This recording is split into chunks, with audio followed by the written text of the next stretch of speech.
New कर कौन गाम के नाम तेरा से परण और जात बता दे भाई कितने आया कितने जावेगा सारी बात बता दे कौन गाम के नाम तेरा से परण जात बता दे कितने आया कितने जावेगा सारी बात बता दे कौन नाम के गाम से तेरा जिला तहसील बता तेरा तू जोर दिखाई दे से आया किसे की करके सम्हा जोर दिखाई दे से तेरी गाठड़ी मछोरी का जोर दिखाई दे से 10 नंबरी बदमाश की सा तेरा त्योर दिखाई दे से तेरा या कोई और दिखाई दे से या कोई और दिखाई दे से कौन तेरी साथ बता दे कितने आया सारी बात बता दे कौन गाम के नाम से तेरा वर्ण और जात बता दे कितने आया कित जावेगा सारी बात बता दे कौन जात के गाम से तेरा। मेरी बात सुनो नौजवान, अपना नाम तू शेर सिंह बता रहा है पर मेरी बात गौर से सुनना जरा।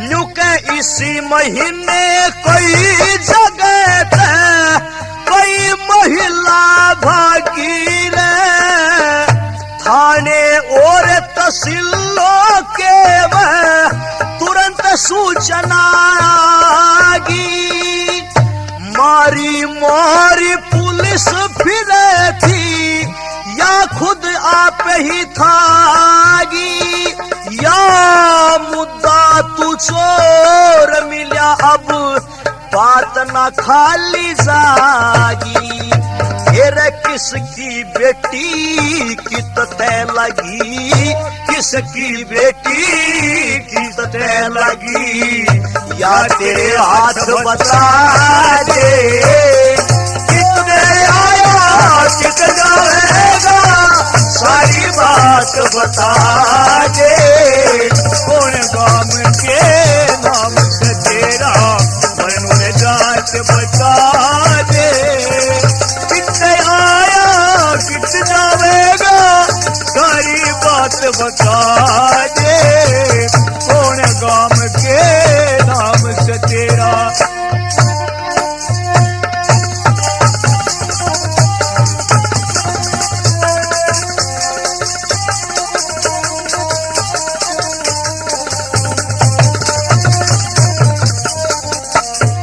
क्या बोला तीसरी बात कई रोज तेरे घर दसारी बैठी धक्के खा के रे शहर और कस्बे गांव टोलिए जगह जगह बजा कर इसके वारंट फोटो से तू चाहे देख मिला कर भाई तोरे तय करे से तन बार बार समझा के रे मत तू मन गाड रंगा के तू मन गाड रंगा के बिना को बात बता दे तेरे गीत में आया कित जावेगा सारी बात बता दे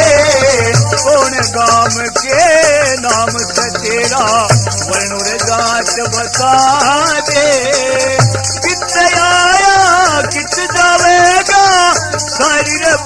बता दे, कौन गाम के नाम से तेरा। मंगल वैद की सुना जबानी, काम बन से डरते रे, वो डंडे ते चल्या करे जो ना मन या बरते रे। इसे काम की रतन खोलिया हम गवर्नमेंट के घर तेरे, रोजाना हमें काम पड़े से माड़े और जबर तेरे। तेरे घर हो तेरी मिनिस्टर थे भाई, घर हो तेरी मिनिस्टर थे भाई।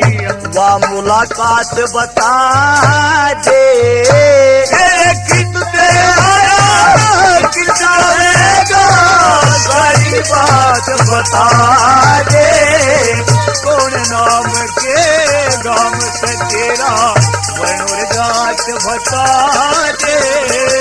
कितने आया कितने जाएगा, सारी बात बता दे, कौन गाम के नाम। आओ नौजवान, ये लड़की तो भगी हुई है, इसके फोटो है हमारे पास, और जो है तू कहता है कि मेरी धर्म पत्नी है, ऐसा नहीं है। इसलिए इस लड़की को अपने साथ लेकर के जल्दी से जल्दी हमारे साथ थाने में चल, वरना डंडे मार मार करके तेरी चमड़ी उधेड़ दी जाएगी। पर शेर सिंह ने बोला, नहीं दरोगा जी, मैं बिल्कुल सच कह रहा हूँ, मैं कोई चोर डकैत कोई लफंगा नहीं हूँ, और मेरी धर्म पत्नी गुरुकुल की पढ़ी लिखी समझदार है। आप चाहें तो मेरी पत्नी से बात कर सकते हैं। बहनों और भाइयों, अपना पता ठिकाना, अपना सारे का सारा जो है कार्यक्रम बताने लगा ये शेर सिंह, और उन्होंने बोला, ओ दरोगा जी, मेरे को बिछड़ाओ मत, मेरे को आवारा ठग बदमाश।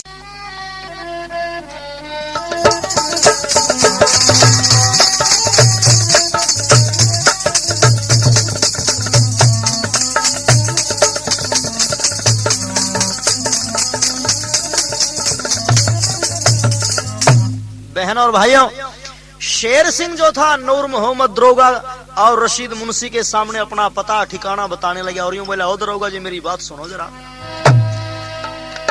न्यू कह रहे संतपुरा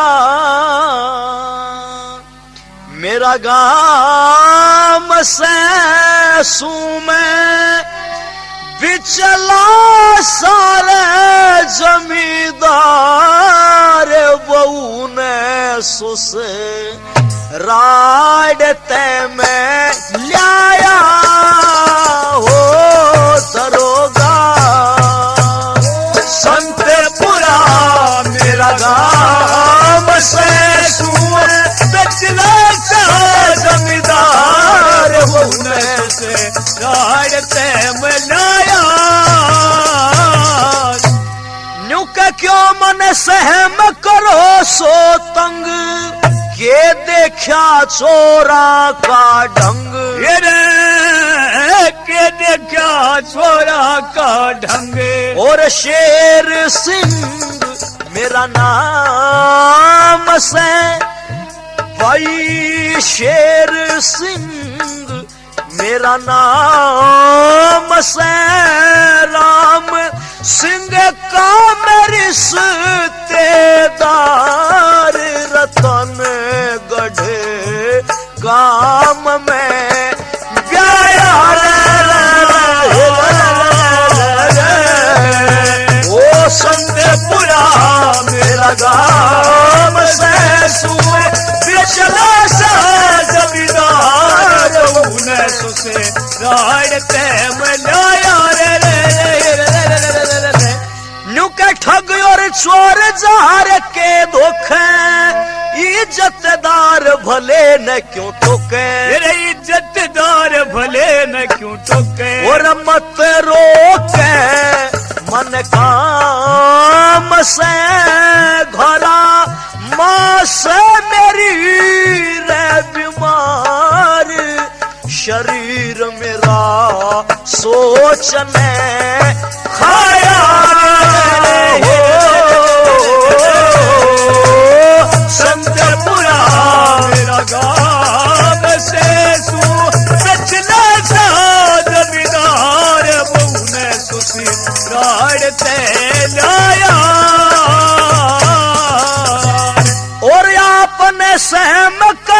से दंगा जो मन करे रे चोर लफंगा जो मन करे रे चोर लफंगा और घरे चंगा इंतजाम से पिता मुखिया नंबरदार मर रे कोई घाटना से माया ओ संतपुरा मेरा से तू बेचने सा जमींदार बहू ने सुखी राड़ते और मंगल वैद धर्म से साथी सच तो आच देना आती सच तो आच देना आती और मेरा रहीमाती राम से जो बस तरबार ऋषि मुनि यो ने फरमाया ओ संतपुरा मेरा गाम से तू पिछले सा जमींदार बहू ने सुनी राड़ते दरोगा जी। मेरा नाम शेर सिंह है और मैं अपना पता ठिकाना आपको पहले ही बता चुका हूँ, इसलिए मैं तो खानदानी परिवार से संबंध रखता हूँ। मैं कोई चोर डकैत नहीं हूँ, इसलिए हमारी बस आने वाली है और हमें आप जाने दो। पर नूर मोहम्मद थानेदार ने बोला, ओ शेर सिंह तू अपने आप को बड़ा चालाक बड़ा बुद्धिमान समझता है, इसलिए बकवास पर बकवास किए जाता है। चल थाने में और अपनी धर्मपत्नी को भी साथ ले आ। यूं बोला दरोगा जी। दरोगा जी ऐसा मत करो कि नहीं ऐसा ही होगा। बहनों और भाइयों, लीलावती ने जब देखा कि तेरा पति जो है वो दब्बू नीति का है, ये बुजदिली इसके अंदर भरी हुई है, ये इनको मुंहतोड़ जवाब देने में असमर्थ है, इसलिए लीलावती बीच में बोल पड़ी। बोली, ओ दरोगा जी आप मेरे पति को डराते हो धमकाते हो और कहते हो कि बकवास पे बकवास किया जाता है। बकवास पे बकवास तो आप कर रहे हैं, आप होते कौन है हमें पूछने वाले? मैं गारंटी देती हूँ कि ये मेरा पति है और मैं इसकी धर्मपत्नी। आगे आपको कुछ कहना है? पर दरोगा ने बोला, ए लड़की तेरे जैसी बोलने वाली लड़कियां हम दिन में पता नहीं कितनी देखते हैं, तेरे वारंट फोटो हमारे पास है, तू चाहे जाकर के देख सकती है, चल थाने में जल्दी चल। बहनों और भाइयों, लीलावती को फिर जो है धमका दिया।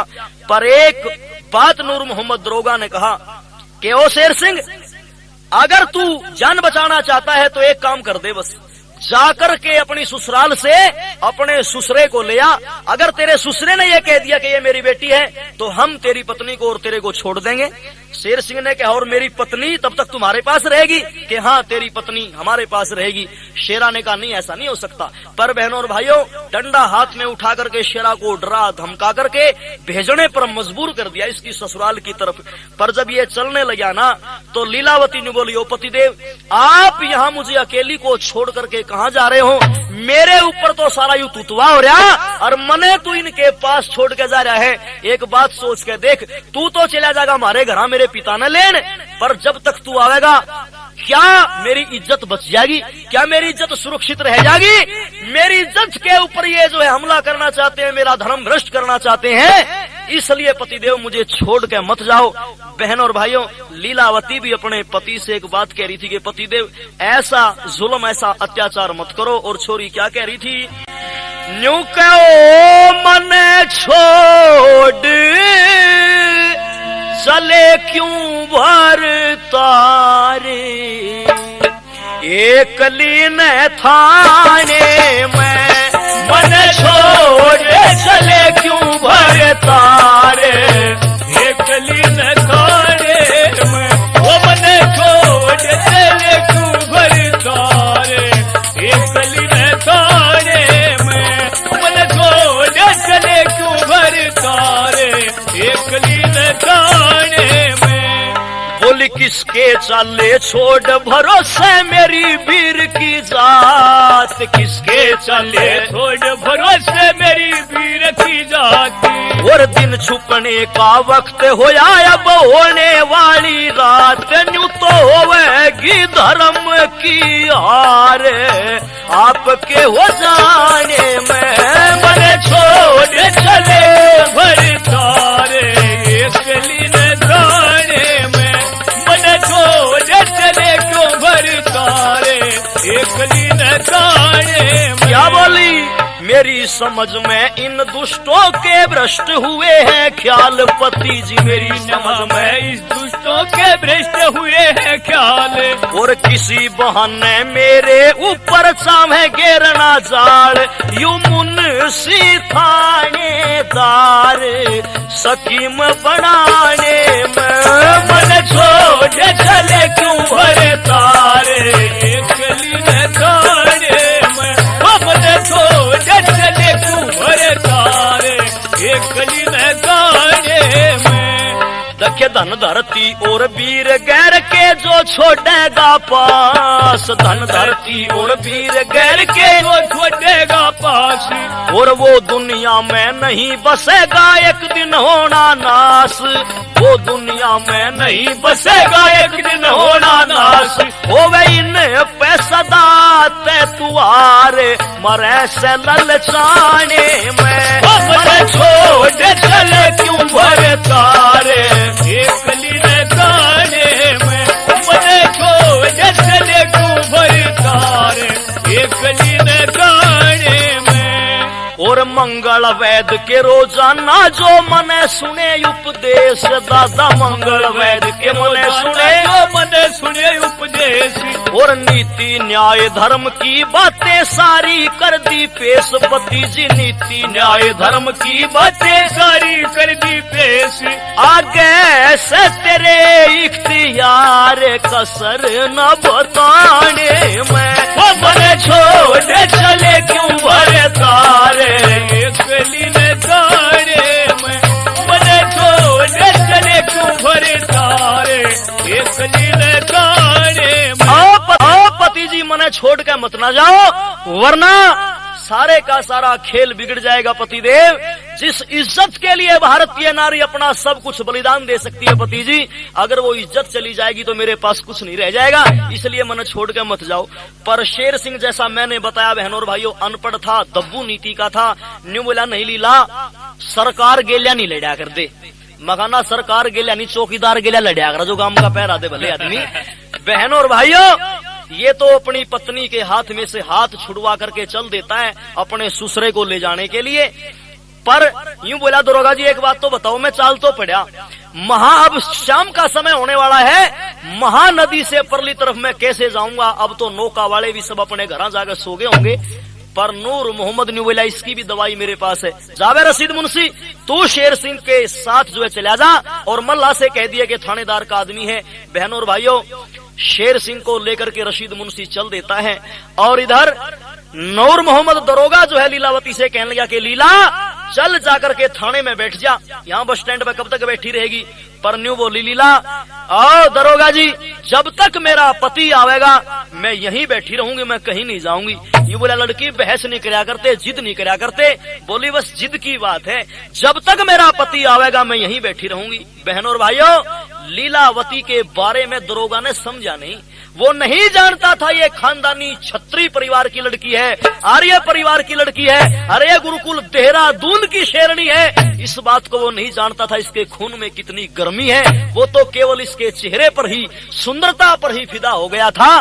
क्योंकि बहनों और भाइयों भ्रांति जो है ना, गलत फहमी, ये कई बार हो जावा सूरजमान, कई बार एक बार, हाँ बिल्कुल हो जा। एक बार भारत का एक आदमी चीन में चला गया, सुनो भाई भ्रांति कैसे हो जा। भारत का आदमी जब चीन में गया ना तो कई साल रहने के बाद वापिस आने लग गया। इसने सोचा भाई कोई सी चीज लेकर चलूं जो अब तक मेरे देश में भारत में लोगों ने ना देखी हो। तो न्यू बतावे जो शीशा है ना जिसमें अपना मुंह दिख जाग रहा है, यू शीशा सब तय पहले चीन में बना था। इस भारत के आदमी ने सोचा भाई शीशा मेरे देश में तो अभी तक देखा ही नहीं किसी ने, बिल्कुल नई चीज है, यू शीशा लेकर चल। अब यू शीशा लेकर आ गया और घर ले आकर वो शीशा इसने किसी ने दिखाया नहीं, लंबा चौड़ा शीशा था। अपनी अलमारी खोली, अलमारी के भीतर वो धर दिया। दफ्तर में नौकरी कराया करा था, तड़के उठे नहावे धोवे, अलमारी के किवाड़ खोले और शीशे में अपना मुंह मा देखा, बाल बूढ़ से ठीक करके दफ्तर में चला जा। किसे तरह दिखाया वो शीशा इसने। इसकी घरवाली का शक हो गया।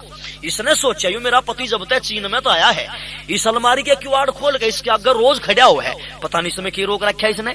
एक दिन यह बोली जी आपने इसमें क्या बंद कर रखा है। यूं बोला तेरे मतलब की चीज को ना। इसका और ज्यादा शक हो गया, वह गड़बड़ जरूर है, ये बतांदा है को ना। इसने अगले दिन जानबूझ कर रोटियां में वार कर दी, खाना देर में बनाया। बाबूजी जल्दी जल्दी उठा, नहाया धोया, अलमारी के किवाड़ खोले और शीशे में अपना मुंह मा देख के बाल बूढ़ बा के जल्दी जल्दी में स्कूटर पर चढ़ के चला गया दफ्तर में। पर उस दिन किवाड़ भिड़ने भूल गया। यूं इसकी घरवाली ने देखा, हाँ आज है मौका, आज देखूंगी इसने अलमारी में के रोग रखा। मैंने रोटी राटी पानी छोड़ दी, उठी अलमारी धो रहे आई, कुआड़ खोले, शामी शीशा थाए, शीशे में इसने अपना मुंह देखा। अपना मुंह आज तक पहला कदे देखा ही नहीं था इसने। अपना मुंह देख दे, अपने जैसी शक्ल देख दे, भाई साहब रोला मचाना शुरू कर दिया। जोर जोर तक बोलने लगी, रुक के मारने लगी। नहीं बोली इस घर का तो नाश हो गया, इस घर की तो जड़ पाट ली, इस घर में तो आग दूंगी। इसकी सासू बोली है बुढ़िया बहू, बेटी इतनी जोर जोर तक तू ना बोलिया करे थी, एक एक गड़बड़ होगी, क्यों रुके मचा दिए तने। या बोली बुढ़िया रुक के बतावे, देख तेरे छोरे ने के तू हार पाथ रखा। या बोलिए के बात से। बोली बात, अलमारी के कुआड़ खोल के देख, एक लुगाई और लिया मूंद रखी। ये वैसा बुढ़िया बोली वे ऐसा काम तो होना नहीं चाहिए, ये जब तू घर में मौजूद है, तेरे रहते हुए दूसरी लुगाई लाने का क्या मतलब। बहू बोली ना यकीन आंदा हो तू देख ले। बुढ़िया बोली हट परेन मैं देखूंगी। अब ऐसा बुढ़िया ना बहू तो हटा दी परेन। बुढ़िया लागी अलमारी के लो है, 70 साल की इसकी उम्र, गड़गड़ इसके नाड़ हल है, मुंह में जाड़दा थे नहीं कूदे, बेफिक्र जीव जनो बाल्टी मुस्सा कूदे है, सिर के सारे बाल धोले, धोली सेली हो रही जनो पुरानी कुकड़ी की जड़ है। अब ऐसा बुढ़िया का ढांचा खुद का खराब हो रहा। इसने जब अपना फोटो देखा शीशे में बुढ़िया ने, इतना वो छोरा भी आ गया।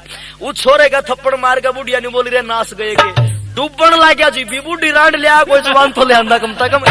बहनों और भाइयों, भ्रांति उस औरत को जैसे होगी अपने पति के बारे में, उस बुढ़िया माता को जैसी होगी अपने बेटे के बारे में, ऐसे ही भ्रांति होगी थी लीलावती के बारे में। पर नूर मोहम्मद नहीं जानता था ये तो गुरुकुल की पढ़ी लिखी है, शेरनी है। बस बहनों और भाइयों, न्यू बोला लीलावती जिद नहीं करया करते, चल तू मेरे साथ चल। न्यू बोली नहीं सिपाही, नहीं दरोगा जी, जब तक मेरा पति नहीं आवेगा मैं तो यहीं पर बैठी रहूंगी। बहनों और भाइयों, फिर डराया धमकाया कि चल लड़की, वरना मैं जबरदस्ती तुझे उठा करके ले जाऊंगा, इसलिए जल्दी चल।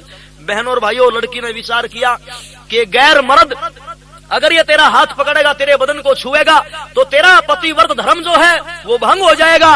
इसलिए इससे अच्छा है कि ये जालिम तेरे शरीर को हाथ लगावे, इससे पहले मैं खुद चल करके जो है थाने में चली जाऊं।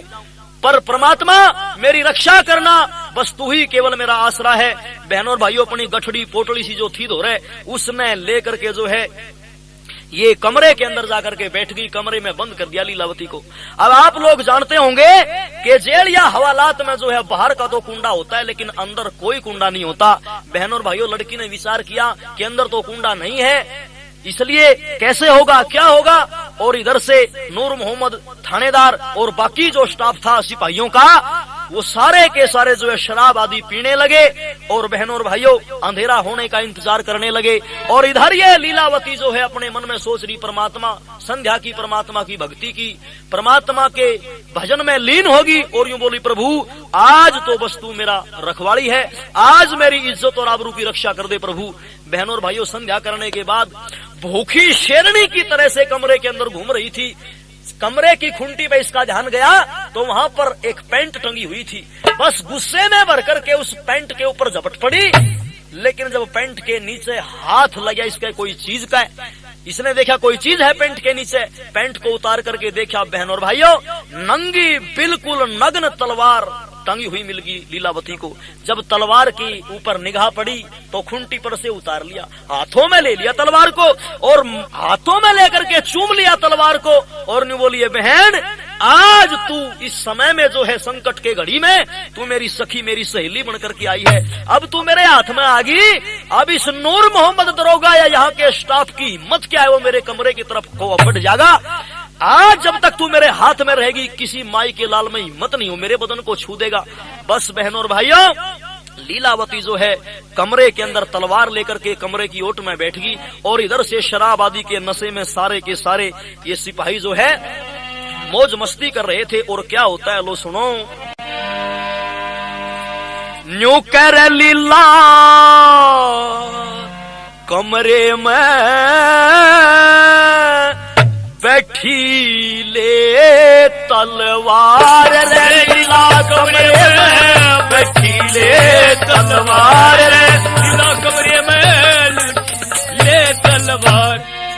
क्या होता है लोगों सुनो। शेर सिंह ने साइकिल पे लेकर सिपाही चला गया, शेर सिंह ने साइकिल पे लेकर सिपाही चला गया। थोड़ा सा दिन बाकी था फिर वो भी सिपाही चला गया।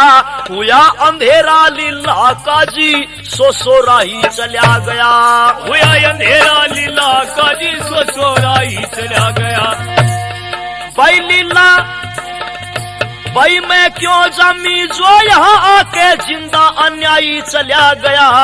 लीला सोचे आज मेरा जो धर्म सहाई चला गया।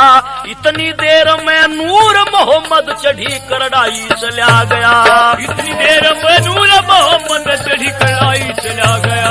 आ लोगों कमरे के अंदर बैठ करके विचार कर रही थी, तलवार को हाथ में लेकर किवाड़ की ओट में। बस इतनी देर में देखा कि सामने से नूर मोहम्मद थानेदार आ रहा है और लीलावती का नाम लेकर यूं कह रहा कि लीला ओ लीला मैं आ रहा हूँ। बस बहनों और भाइयों अंदर वो लड़की बैठी थी शराब के नशे में। जब ये नूर मोहम्मद थानेदार कमरे के अंदर दाखिल हुआ और लीलावती का हाथ इसने अपने हाथ में पकड़ना चाहा, बस शेरनी की तरह आंखें लाल होगी छोरी की, होठों में कंपन आ गई, फड़फड़ाने लगे, भुजाएं फड़क उठी छोरी की। एकदम से झटका दे करके हाथ छुड़वा लिया और हाथ में तलवार थी। बहनों और भाइयों इस थानेदार के पेट में को परली तरफ निकाल दी कमर में, और परली तरफ निकाल कर सबर नहीं आया छोरी ने, बल के नीचे गिर लिया, छाती के ऊपर जो है गोडा धर लिया और यूं बोली विषयों के कीड़े कुत्ते जलील पापी अधर्मी, आज मैं तने जिंदा नहीं छोड़ूंगी। आज से पहले तने पता नहीं कितनी लड़कियों की इज्जत के साथ तू खेला होगा, पर आज तेरा पाड़ा एक आर्य घराने की लड़की से पड़ा है। आज तेरी जिंदगी का अंतिम दिन और अंतिम घड़ी आ गई है। बहनों और भाइयों हाथ जोड़ने लगा दरोगा। निवला लीला मना छोड़ दे बख्श दे, पर बोली नहीं, तेरे जैसे पापी को संसार में जिंदा रहने का कोई अधिकार नहीं है। बहनों और भाइयों पैर के अंगूठे तक काटने लगी थी और बस काट के सर के बालों तक, सर तक काट दिया। बहनों और भाइयों पता नहीं कितने गलूर इसके कर दिए और इसकी लाश को जो है चारपाई के नीचे खाट के नीचे सरका दिया। बस एकदम टूट के पड़ी शेरनी दिया दरोगा मार रे, लीला कमरे में बैठी ले तलवार, लीला कमरे में बैठी ले तलवार। बस बहनों और भाइयों दरोगा का तो काम तमाम कर दिया छोरी ने, पर दरोगा को अंदर गए जब 10-15 मिनट हो चुके थे, दूसरा सिपाही था अब्दुल नाम का, और अब्दुल भी बाहर खड़ा होकर लीलावती को आवाज लगाने लगा और क्या कह रहा था। फिर अब्दुल बोलिया दूसरा नंबर मेरा है यहाँ थाने में, जितना आवे माल बाहर से उसके बंटन खाने में, होता है बर्ताव यहाँ पर हैसियत वाई जमाने में, होता है बर्ताव यहाँ पर हैसियत वाई जमाने में। ओ दरोगा वाला प्रेम मेरे से क्या है देर निभाने में। लीला बोली अंदर आओ न्यू क्यों देव उलाने में, आज की रात मेरी से थारी सेवा ठाने में, आज की रात मेरी से थारी सेवा ठाने में। कमरे में बढ़ते लीला ने कचा हवलदार रे, लीला कमरे में बैठी ले तलवार रे, लीला कमरे में बैठी ले तलवार। बहनों और भाइयों दरोगा का तो काम तमाम पहले कर दिया था। अब्दुल जो था वो भी जो है आया लीला के कमरे की तरफ को, और लीला का नाम लेकर के जब आवाज लगा रहा था तो साथ में लीलावती ने कहा कि अब्दुल अंदर आ जाओ। इसने कहा दरोगा जी आए थे, वो कहाँ हैं? कि दरोगा जी तो बड़े आराम की नींद सो रहे हैं। और बहनों और भाइयों यू दरोगा यू कटे लड़, इसने इतनी बूंदी नींद सुवा रखा, चाहे इसके ऊपर हेलीकॉप्टर चला लो पर आंख तो क्या न खुल गया है, इसी का सुक्ति नींद सुवा रखा था वो तो। न्यू बोली दरोगा तो सोए है, तू आ जा अब्दुल। बस जब अब्दुल अंदर घुसा बहनों और भाइयों, और लीलावती की आंखों में नजरों में जब नजरें मिली तो अंदर पकड़ के हाथ खींच लिया छोरी ने, और अब्दुल का भी काम तमाम कर दिया। बस बाहर एक सिपाही और खड़ा था, और उस सिपाही का नाम था रशीद मुंशी। रशीद मुंशी ने देखा कि दरोगा जी अंदर जा चुके हैं और अब्दुल भी अंदर जा लिया। अब लीलावती की खैर खबर तू भी ले ले। और क्या होता है भाई, थोड़ी देर के बाद यहाँ पे रशीद मुंशी पहुंचा। हवलदार दरोगा की तरह मौत नया के पकड़ी माँ, आ दरवाजे बोल दिया लीला देवी काले कहना। आ दरवाजे बोल दिया लीला देवी काले कहना। न्यू के दिल तेरे में पड़ा हुआ है, मैं जानू या मेरी खुदा। लीला बोली अंदर आओ, आपको कौन पड़ी परवाह। और सुने कोई और सुने, बस ज्यादा शोर मचाओ ना। और सुने कोई और सुने, बस ज्यादा शोर मचाओ ना। रशीद की भी रशीद काटी करे भाई, सबको प्यार रे। लीला कमरे में बैठी ले तलवार रे, लीला कमरे में बैठी ले तलवार। रशीद मुंशी की भी रशीद काट दी बहन और भाइयों। 3 खून कर दिए छोरी ने अपनी इज्जत को, आबरू को बचाने के लिए। पर अब सुनो चौथे सिपाही का हाल। जो शेर सिंह को साइकिल पर छोड़ने के लिए गया था, वो सिपाही भी आ जाता है। और क्या होता है, बस शेर सिंह ने साइकिल पर छोड़ सिपाही आया था। सीधा पहुंचा कमरे में और मार का लाइट लगाया था। ले तलवार खड़ी देखी लीला पे ध्यान जमाया था। ले तलवार खड़ी देखी लीला पे ध्यान जमाया था। बस लाश पड़ी, लोगों लाश पड़ी कमरे में देखी, एकदम शोर मचाया था। तोबा तोबा करने लगा और बाहर भागना चाहा था। मारा तेगा लीला ने एक हाथ का होया सफाया था। मारा तेगा लीला ने एक हाथ का होया सफाया था। कह मंगल वैद मची थाने में, मंगल वैद मची थाने में, एकदम हाहाकार रे। लीला कमरे में बैठी ले तलवार रे, लीला कमरे में बैठी ले तलवार। बहन और भाइयों, चौथा सिपाही आया और बाहर खड़ा होकर इंतजार करने लगा। उसने देखा कि अब्दुल भी अभी गया था, पर वो भी बाहर नहीं निकला। पर इसने सोचा पता नहीं के प्रसाद सा बटे है, जो कोई अंदर जावे भीतरे बढ़ कर रह है। मगा तू भी आ जा, तेरे नाम का पुस्तड़ा तैयार करके दे रखा प्रसाद का। बहन और भाइयों, ये भी जो है, पर इसने जो है आकर के थोड़ी शराब पी थी, थोड़ा नशे में था। इसने देखा कि मेरे को गड़बड़ घोटाला तो ना हो रहा हो, जो कोई भीतर बड़ा हो भीतरे रह है। बस हाथ में बैठ रही थी, लीलावती का नाम लिया इसने, कहा अंदर आ जा। तो किवाड़ खोल दिया लीलावती ने, लेकिन चालाकी से होशियारी से काम ले गया। यूं लाइट बाल करके देखी, बैटरी जला करके देखी तो सारे का सारा कमरा खून से लाल हो चुका था। बहनों भाइयों, 3 लाश कमरे के अंदर पड़ी है और शेरनी की तरह से लीलावती सामने खड़ी है।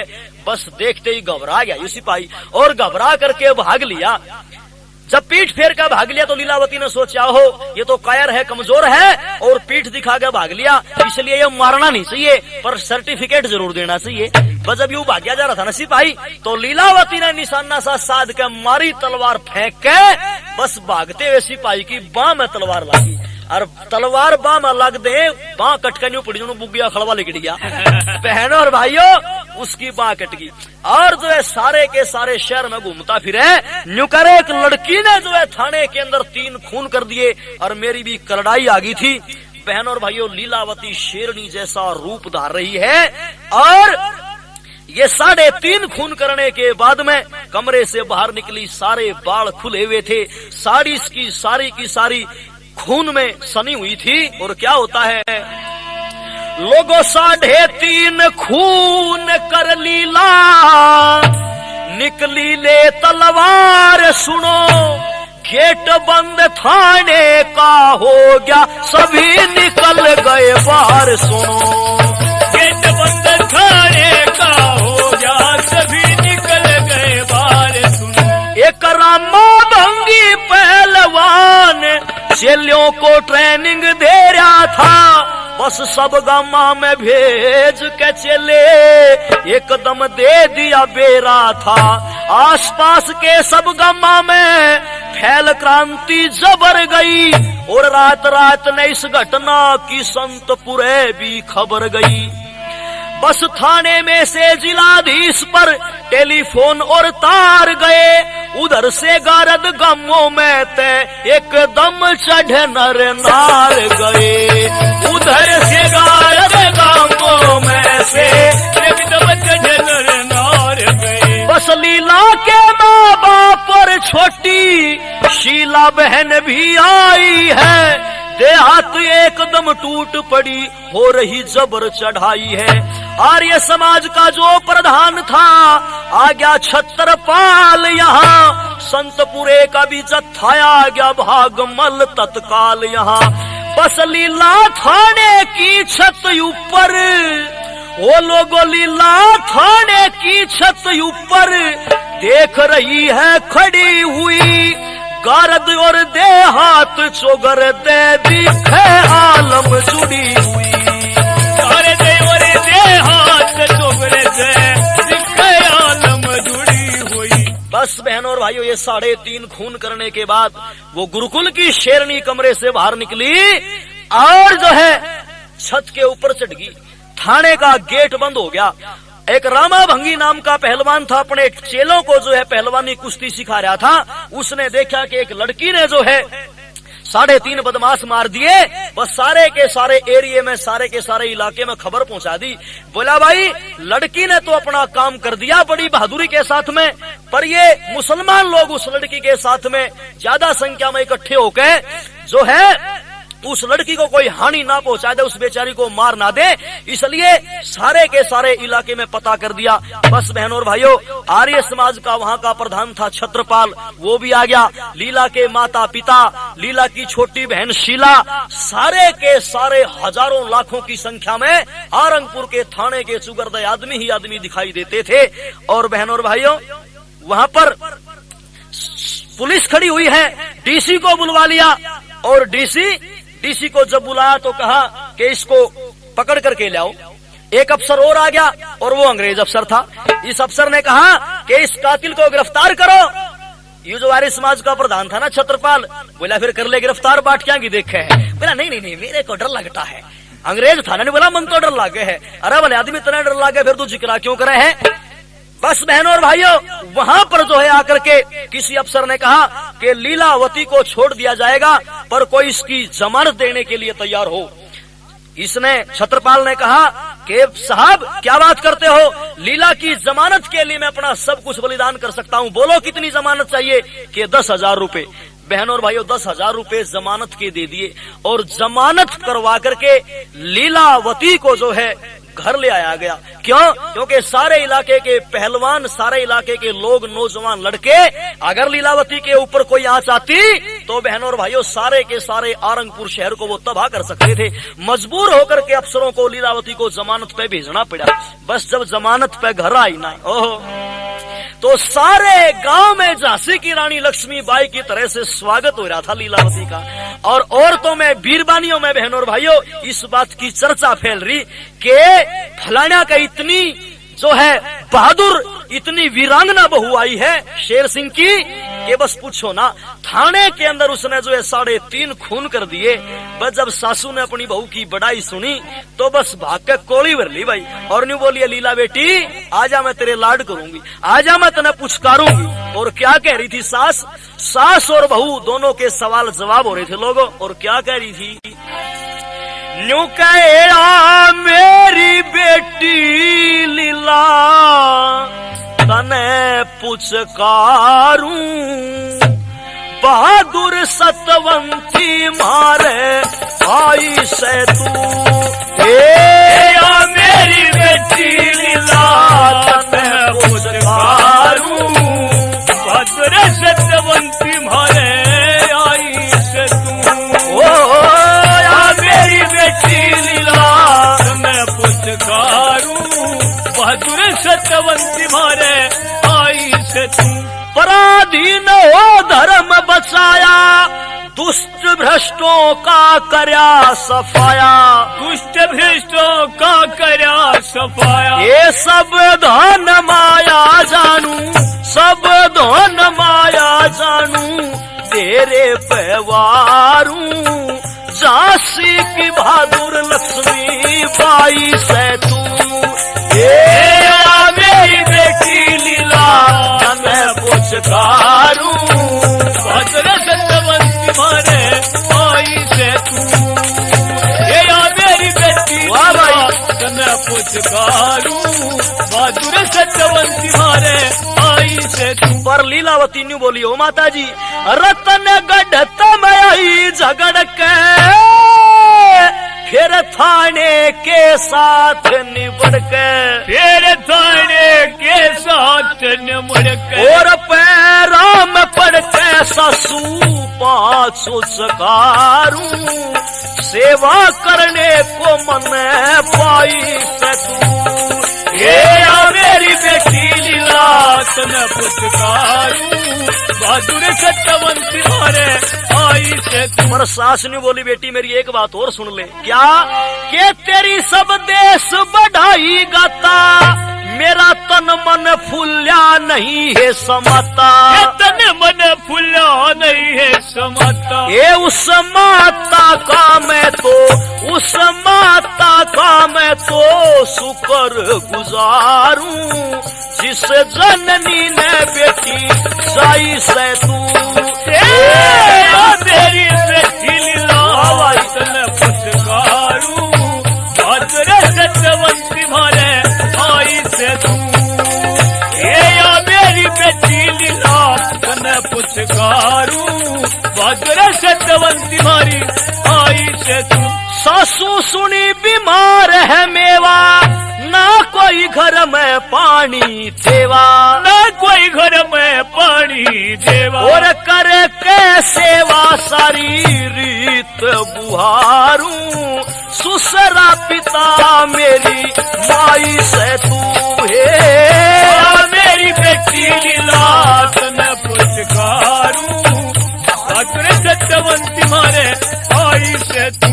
पर सास न्यू बोली, बेटी एक बात और तो सुन ले, सपरा मन सब तेरे दिल का, हिम्मत साहस और भूजा बल का, हिम्मत साहस और भूजा बल का, ये उठे अकल का हम, उठे अकल का हमसे वीर गंवारू, आर्य गुरुकुल में पढ़ाई से तू, मेरी बेटी लीला मैं पुचकारू, बहादुर सत्यवंती मारे आई से तू, वाह भाई, मेरी बेटी लीला मैं पुचकारू, बहादुर सत्यवंती मारे आई से तू। और लीला अंत में यूं बोली, मंगल वेद लाड पियर के,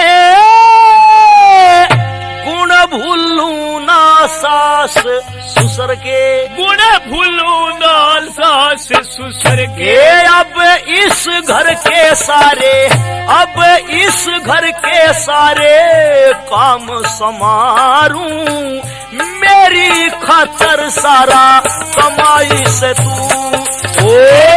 मेरी बेटी लीला मैं पुचकारूं, बहादुर सत्यवंती मारे आई से तू, मेरी बेटी लीला मैं पुचकारूं, बहादुर सत्यवंती मारे आई से तू। बहन और भाइयों, सारी की सारी जो औरतें थी, माताएं बहनें थी, वो लीला के स्वागत में गीत गा रही थी, गुनगुना रही थी, खुशियां मना रही थी। और भाई ये माताएं बहनें जब गीत गावे है ना, तो भाई कमाल है इनकी तो आवाज का है। एक माता उत्तर प्रदेश की, एक हमारे हरियाणा की, एक बिहार की इकट्ठी कर लो, एक पंजाब की बुला लो, कोई एक दूसरी ने जानती नहीं, पर जब गान बैठेंगी ना तो सारी की सारिया की आवाज बिल्कुल एक सुर में सुर मिला दें। और मर्द जो है, मर्द भाई साहब ये सुर में सुर मिला ही नहीं सकते, इनकी तो सबकी आवाज न्यारी न्यारी पावे, पर बीरबानी एक सुर में बोल लेंगी सारी। पता क्या कारण है? इनके गले में, इनके गर्दन में यू बटे उसा है, इसलिए इनका मामला बिल्कुल मीठी आवाज है। ये तो भाई साहब गाँव है एक सुर में, बोलना है एक सुर में और तो और रोए भी एक सुर में। कमाल की बात है। एक दिन एक गांव में देखा कुछ बीरबानी रोए भीतर कमरे में बैठी हुई, एक बुढ़िया तो मैं बोला री मखा ताई के बात से लुगाई क्यों रोवे है? बुढ़िया बोली बेटा तेजवीर के बताऊं कुछ इसी बात है जी सर तो रोना आवे। मखारी रोना आवे इसी बात तो हो रही है, पर ये सारी घूंघट काट के ला करके क्यों रोवे हैं? बोली बेटा सच्ची बात बता दू तू बजनी है फिर सारे देश में पहुंच देगा। मगर ना माता जी तू बता, जब कोई नहीं कह दो मर्द मानस को ना फिर भी घूंघट ओला काट के क्यों रोवे है? बोली बेटा जय मुंह गाड़ कर रोवे ना तो रोया को नहीं जावे हंसी छूट जाएगी। अरे मखाताई फिर ये रोना है के है हंसी क्यों छूट जाएगी? बोली वाह उसका मुंह देखे किसा मुंह बनाकर रोवे, वह उसका मुंह देखे किसा मुंह बनाकर रोवे है, रोया नहीं जानेगा। तो भाई साहब ये तो रोवे भी एक सुर में गावे भी एक सुर में। और इनके गीत बस कमाल है इनके गीत तो भाई साहब।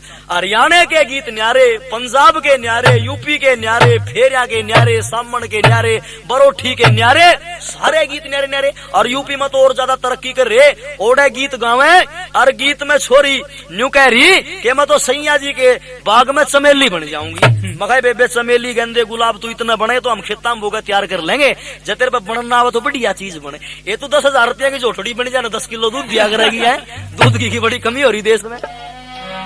तो बहनों और भाइयों गीत गाए जा रहे थे लीलावती के स्वागत में, माताएं बहनें बढ़िया बढ़िया गीत गा रही थी। बस बहनों और भाइयों फिर जो है शीशन के पास जो है कोर्ट में ले जाया गया लीलावती को, पेशी लगी अदालत में। और जब अदालत में पेशी लगी तो शीशन कौन थे? उनका नाम था पंडित प्रभुदयाल। और पंडित प्रभुदयाल जो हैं वो बैठे हैं लीलावती के साथ में सवाल जवाब कर रहे थे। दोनों के सवाल जवाब हो रहे और क्या कह रहे थे लो।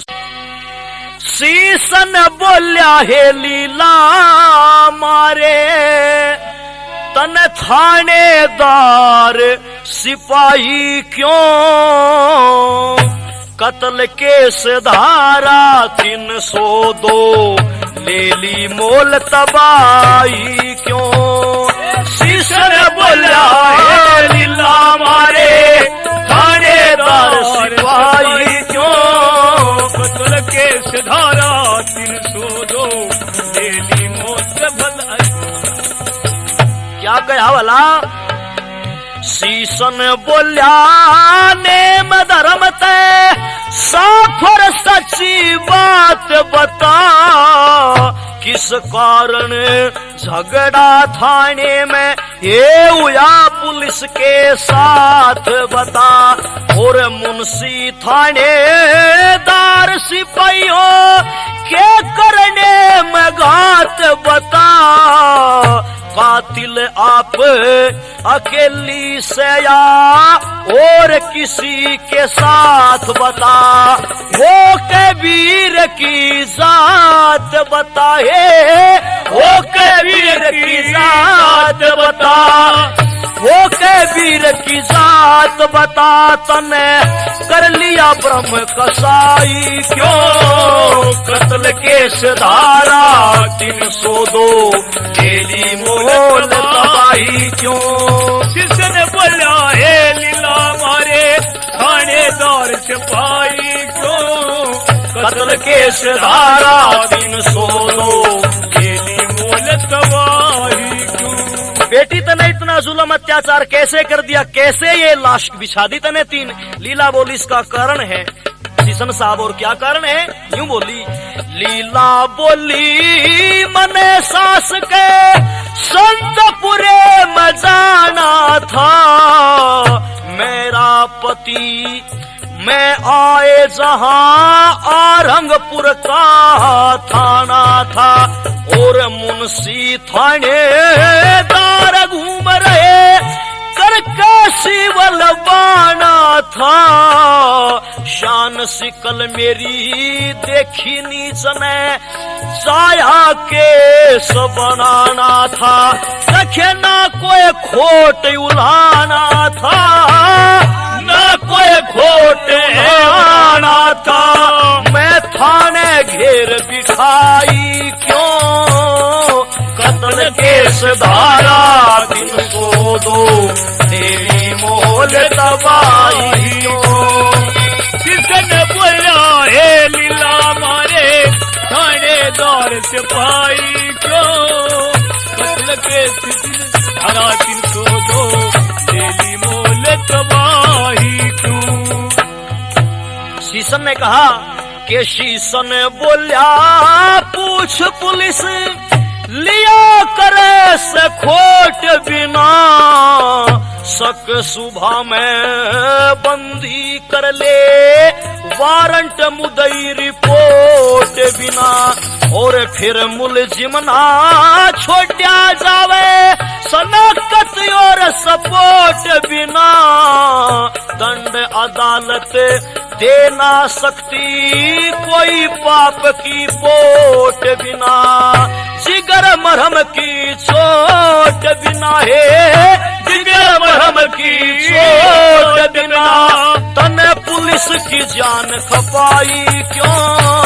कत्ल के धारा 302 तेरी मोल तबाही क्यों। जिसने बोला है लीला मारे थानेदार सिपाही क्यों। कत्ल के धारा 302 तेरी मोल तबाही क्यों। शीशन बोला बेटी पूछताछ तो कर लिया करे, पुलिस फिर क्या होया तेरे साथ में। यूं बोली सुन लो पिताजी कह रही भाई, जज साहब पंडित प्रभुदयाल को ये पिताजी कह रही, यूं बेटी कह रहा। और लीला क्या बोली, न्यू कह लीला बोली फिर थानेदार ने गेर मरे पजाड़ दिया, किसकी वीर बका के लाया, केस बना तत्काल दिया, आवारा ठग बदमाश बता के ले थाने मचाल दिया, मैं थाने में राख लई मेरा पति रतनगढ़ गाल दिया, मैं थाने में गाल गई मेरा पति रतनगढ़ गाल दिया, और बता रात का हाल दिया, मेरी चाही आबरू लेनी क्यों। कत्ल के धारा 302। बहनों और भाइयों बातचीत हो रही थी, ये बार बार पिता कह रही, वो बेटी कह रहा, यूं कहे ओ पिताजी थाने के अंदर मैं राख ली मेरा पति रतनगढ़ भेज दिया, और रात में जो है इन लोगों ने जो है मेरे साथ में जो है ये मेरी इज्जत को लूटना चाहते थे, इसलिए मैंने अपनी अस्मत को बचाने के लिए इन दुष्टों का खात्मा किया है। जब ये बात उसने सुनी ना तो शीशन ने बोला बेटी खैर मैंने विचार करके देख लिया, चिंतन करके देख लिया, क्योंकि तू भारतीय नारी है और भारतीय नारी अपनी अस्मत के लिए, अपनी इज्जत और आबरू के लिए अपना सर्वस्व बलिदान कर सकती है या फिर दूसरे का सब कुछ छीन लिया करती है। शीशन साहब ने एक बात कही लोगों, और क्या शीशन बोल्या धर्म शास्त्र से तो चाहिए इनाम तने, राजदंड धारा कातिल से जबर लिया इंतकाम तने, लोक लाज मरी यादा के लिए मारे ठीक कुजाम तने, कानून कैसे मौत सजा या बंदी उम्र तमाम तने, कानून कैसे मौत सजाया बंदी उम्र तमाम तने, ये करके ऐसा काम तने, करके ऐसा काम तने, मेरी भी जान फसाई क्यों। कत्ल के धारा 302 तेली मोल तबाही जिसने बोला है लाल मारे थानेदार सिपाही क्यों। कत्ल के धारा 302 तेली मोल बुढ़ाई। पर लीला यूं बोली, पिताजी मेरी बात सुनो।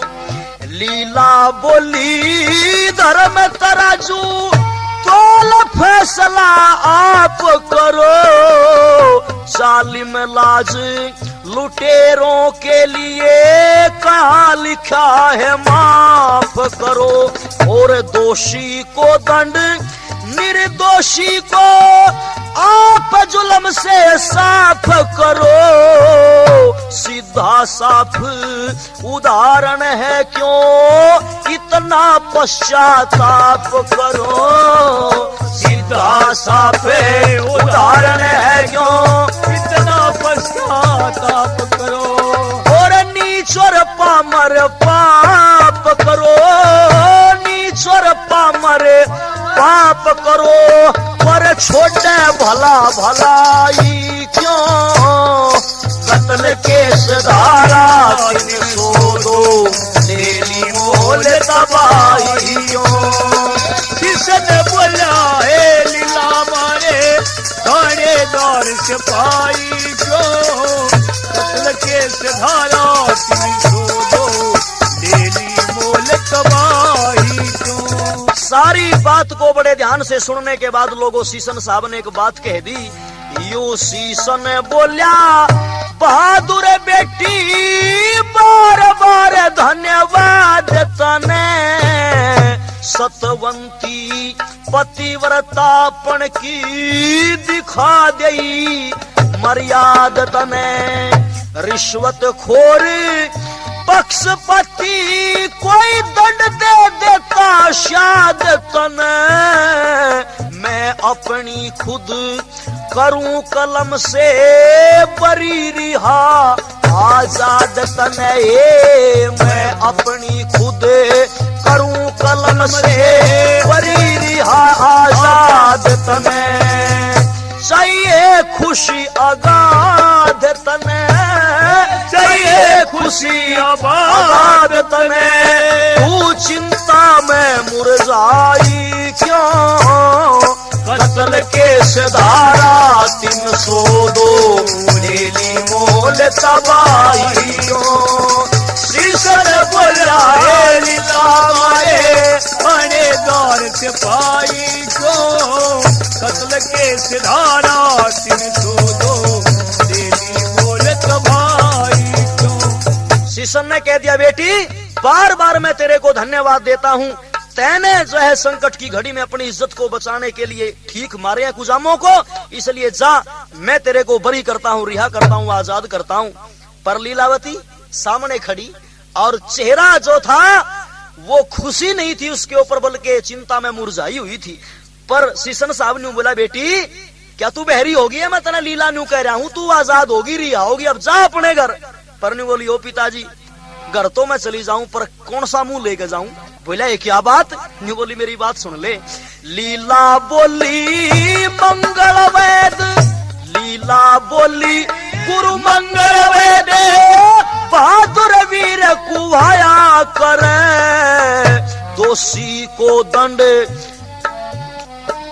ये दोषी को दंड बहादुरता का इनाम की नाम ही थाया करे, और बार बार तुम बेटी करे जब बेटी बाप के आया करे, रीत पुरानी दखे दी ध्यानी सब मान बढ़ाई छाया करे, रीत पुरानी ध्यानी सब मान बढ़ाई छाया करे, के बेटी प्रीति जाया करे, हो बेटी के रीति जाया करे, मैं खाली हाथ खंडाई क्यों, कत्ल केस धारा 302 तेरी मोल तबाही क्यों। शिष्य बोला मारे वारे सिपाही क्यों, कत्ल केस धारा 302 तेरी मोल तबाही क्यों। बहनों और भाइयों लीलावती ने कहा ओ पिताजी आपने मेरे को बरी रिहा आजाद तो कर दिया है, पर मैं आपने जो है बार बार पिताजी कह रही हूँ और बार बार आप मने बेटी कह रहे हो, इसलिए आप मेरी पिताजी की समान हो। मैं आपके यहाँ से जाना चाहती हूँ अदालत से, पर पिताजी गौर से सोच के बताओ, जब किसी पिता के यहाँ कोई बेटी आती है और वो 5-4 महीने काम धंधा भी करे, गोबर कूड़ा करे, सारा काम घर का करे, बुहारी झाड़ी का, और फिर वो वापिस जाने लगे अपनी ससुराल की तरफ, तो क्या खाली भेज दिया करे बाप उसको। सोच के देखो। सीसन साहब ने सोचा बात तो छोरी ठीक है, बार बार मैंने इसको बेटी कहा, इसने मेरे को पिताजी कहा है, इसलिए इसको कुछ इनाम तो जरूर देना चाहिए। बस बहनों और भाइयों प्रभु दयाल आर्य सीसन बोलिया बेटी बात सुनो, गवर्नमेंट के खजाने में से न देना मेरे हाथ सुनो, गवर्नमेंट के खजाने में से न देना मेरे हाथ सुनो। धर्मात्मा रे दिलावर बेटी मेरा है बस प्यार तुम्हें, अपनी तनख्वाह से देता हूँ रुपये 5000 तुम्हें, अपनी तनख्वाह से देता हूँ रुपये 5000 तुम्हें। औरंगपुर की समाज के आए छत्रपाल प्रधान यहाँ, पहलवान रामावे राम सिंह लीला को दे दान यहाँ। अरे सुनने वालों ध्यान करो, ये विद्या की प्रभुताई है, ये आप धर्म पर अटल रही दुष्टों की जान खपाई है। जो ये कहानी सुनी आपने धर्म तराजू पर तोलो, बस कथा समाप्त होती है, ऋषि दयानंद की जय बोलो। दया समाप्त होती है, गुरु दयानंद की जय बोलो। बहनों और भाइयों, लीलावती को 5000 रुपए इनाम दे दिया, और उस जमाने के 5000 चांदी के रुपये थे। आजकल तो चांदी की कीमत रुपये की 70-75 रुपए है। अगर हिसाब लगाकर देखा तो लगभग 3.5 लाख रुपए का इनाम लड़की को दे दिया और खुशी खुशी अपने घर आ गई। बहनों और भाइयों, जो माता पिता अपनी औलाद को गुरुकुलों में पढ़ाते हैं, बढ़िया शिक्षा देते हैं, अच्छे संस्कारों से ओतप्रोत करते हैं, उनकी जो संतान होती है वो देशभक्त होती है, बहादुर वीर होती है और हर मुसीबत हर आपत्ति का सामना करती है। इसलिए बहनों और भाइयों, आपके सामने इतिहास पेश किया गया। इसके मुख्य कलाकार हैं तेजवीर आर्य भजनोपदेशक, बत्रा कॉलोनी निकट कच्चा कैंप पानीपत।